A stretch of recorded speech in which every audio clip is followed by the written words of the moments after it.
My name is Abigail Sanderson. I'm a University of Ottawa student studying classical studies and history and theory of art. I'm currently doing my third year as an exchange at the University of Exeter in the UK, which is why I can't be with you in person today. However, due to the wonders of modern technology, I am still able to share with you a little bit about my experience this past summer. Using the Archaeological Institute of America's website, I located an appropriate field school. Titled the Apollonia Pontica Excavation Project, the dig was located on St. Kirik Island in Sozopol, Bulgaria, and ran from June 29th to July 28th. It is a collaboration between the Apollonia Pontica Excavation Team, the Archaeological Museum of Sozopol, the New Bulgarian University, and, most importantly, the Balkan Heritage Foundation, whose field school now funds the entire project. The town of Sozopol in Bulgaria is located on a small peninsula on the southern side of the entrance to the Bay of Burgas in the Black Sea.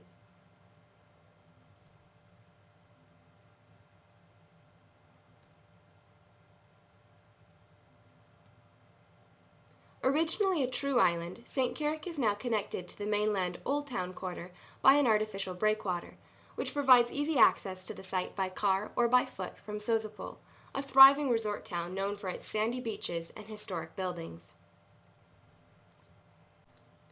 The island takes its name from a monastery dedicated to St. Kirik and St. Ulita, which was located there in the medieval period.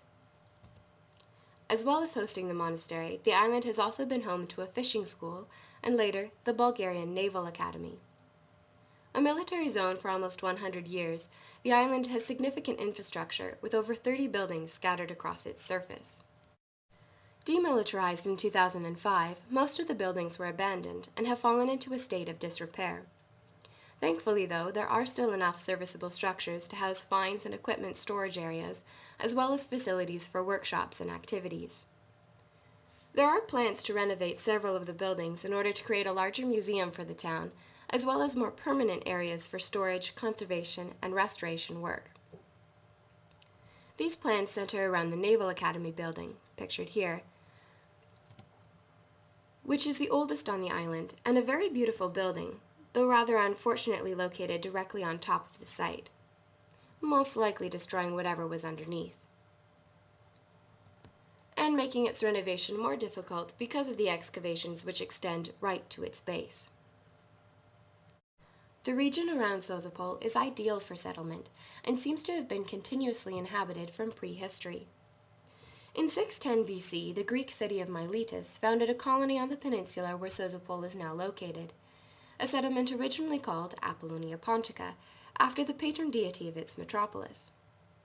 This city, the oldest on the Bulgarian Black Sea coast, grew quickly and not only gained its independence, but went on to control a large surrounding territory, becoming the middleman in trade between the eastern Mediterranean and southern Thrace. A prominent city commercially, Apollonia Pontica was also well known as a religious center because of its temple of Apollo the Healer, which housed the famous colossal bronze statue of Apollo made by the Athenian sculptor Calamus. The temple was destroyed by a Roman invasion in 72 BC, and the statue was taken away to Rome. Both the city and the temple were rebuilt, but the statue was never returned. Written sources state that the temple was located on an island just off the shore of the town. Some scholars have argued that this refers to the island of St. John, circled in red. This view, however, is unlikely because of the general inaccessibility of that island, and most have long believed the temple to have been located on St. Kirik. In 2009, the remains of an early 6th century BC temple complex were uncovered on St. Kirik. Further confirmation came when a ceramic pot with the inscription to Apollo the Healer was uncovered near these remains during the 2013 Balkan Heritage Field School. The first archaeological activity at the site took place in 1904 when French scholar L. de Gran surveyed the island and collected a number of archaic and classical artifacts, which were then removed to France and have since become part of the collection of the Louvre. When the island became a military zone, public access was limited, and so very little archaeological work was done during that period. However, in 1924, due to some construction work, Vasil Mikov, an archaeologist from Bulgaria, was able to excavate a late antiquity building and its courtyard. Also, in 1931, a map of the island was published by Czech-Bulgarian archaeologist Karl Skorpel, who significantly marked one area as the Temple of Apollo. In 2009, just 4 years after the island's demilitarization, the Apollonia-Pontica excavation team, headed by Professor Kristina Paniotova, was established, and restarted excavations that have continued every season since. In 2011, the Apollonia-Pontica excavation team was joined by Balkan Heritage and the field school was established. Because of the amount of remains on the island of St. Carrick, only certain areas are opened at one time. Between 2009 and 2011, the excavation team worked around the southeast and southwest sides of the Naval Academy building, where they uncovered the presumed remains of the late archaic Temple of Apollo, a Hellenistic temple, an ancient Greek tholos, over 20 ancient Greek bothroi, a copper foundry, and an early Byzantine basilica and necropolis. Work on those areas has since been completed, and the remains have been covered with sandbags in order to protect them from the elements. In 2012, the team began work on the northeastern side of the building. Here they uncovered 2 ritual pits and some architectural remains from the Archaic period, a Hellenistic ritual fireplace, several early Christian graves, and numerous other finds from the Archaic, Hellenistic, and Roman periods. Having started closer to the buildings, the excavations are working their way out toward the cliff using the Wheeler box grid system.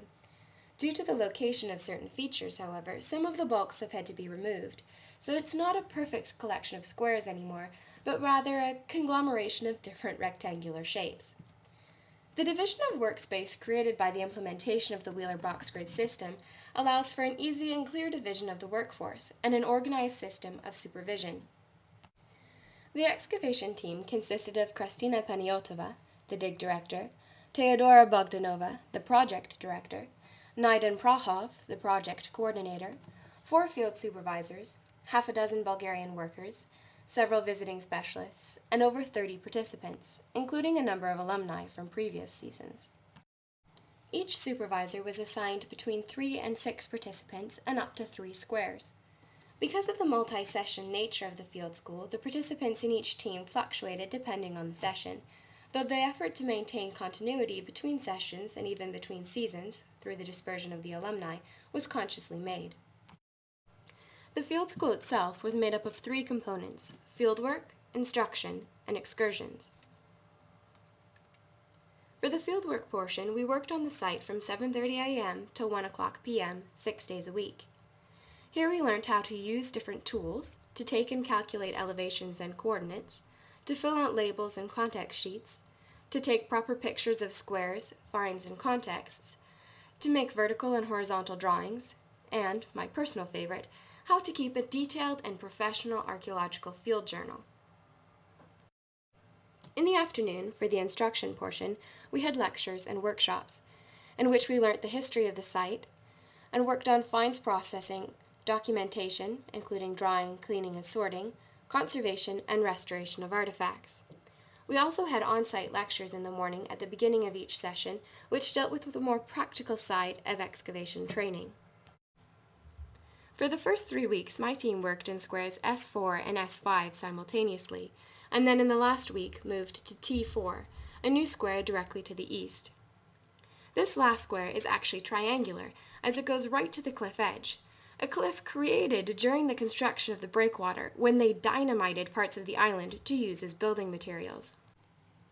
After cleaning both S4 and S5 of their winter debris and taking starting pictures of both squares, we continued excavating, beginning in S5, where we were divided into sub-teams to work on separate features.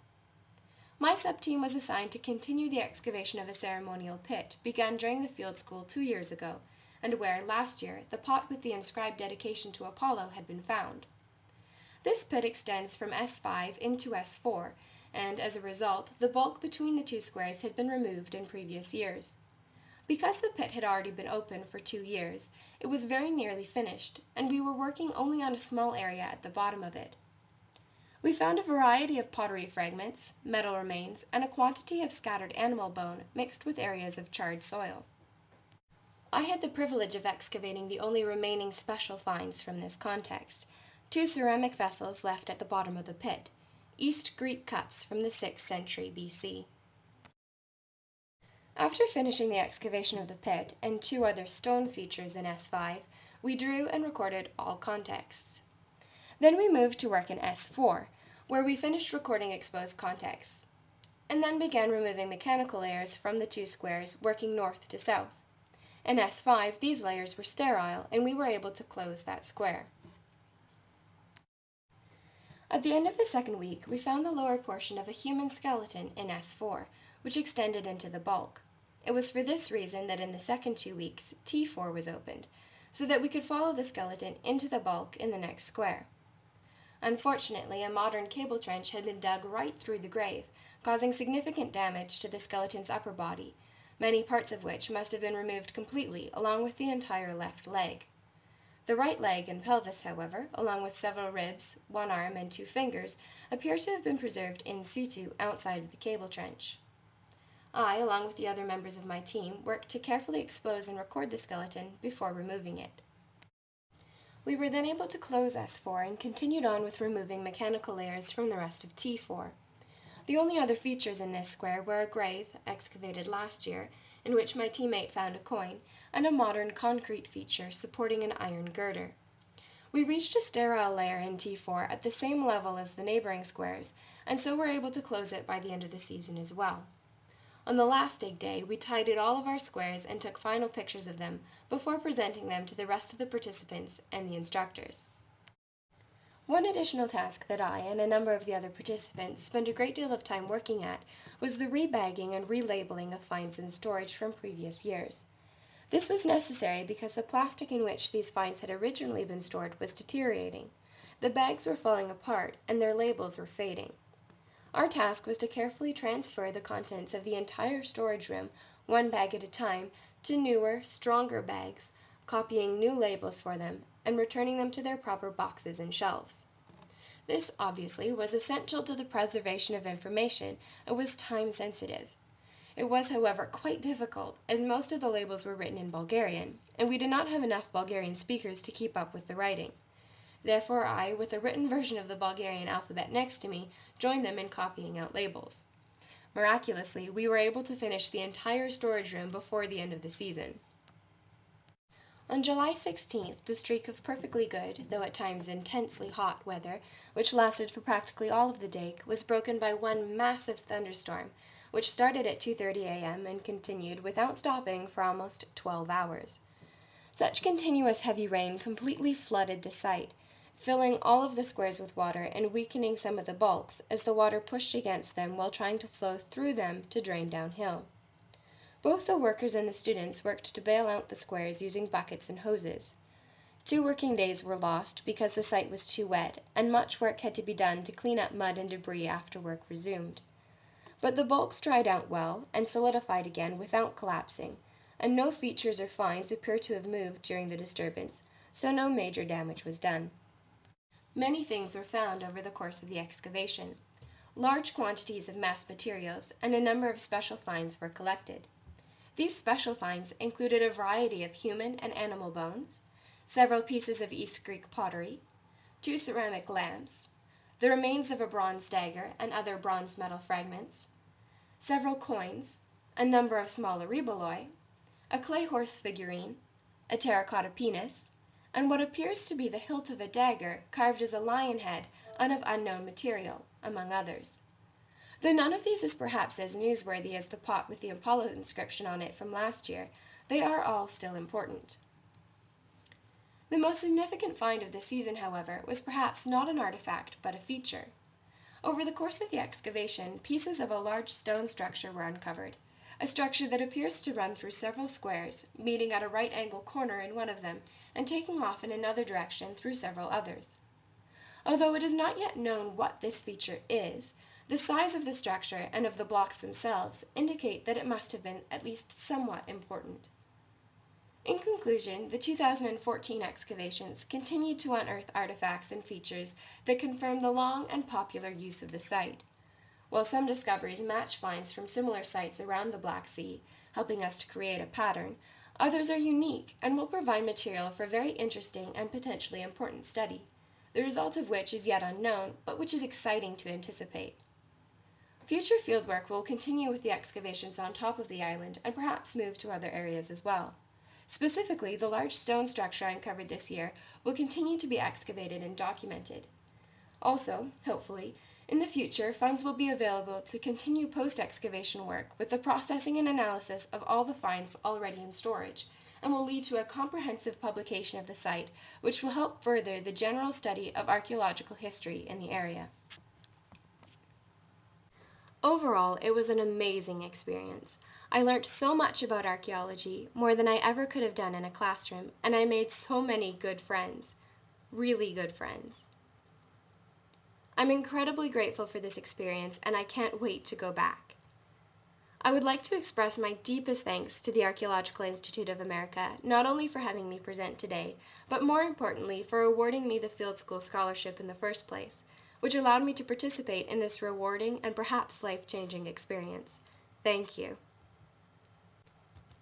If you have any questions regarding this project, please feel free to contact me at asand053@uottawa.ca. If you would like information about participating in this project, or any other, please visit the Balkan Heritage website, which can be accessed at www.bhfieldschool.org, or explore the Archaeological Institute of America's Field School listings on your own. Thank you very much and have a wonderful day.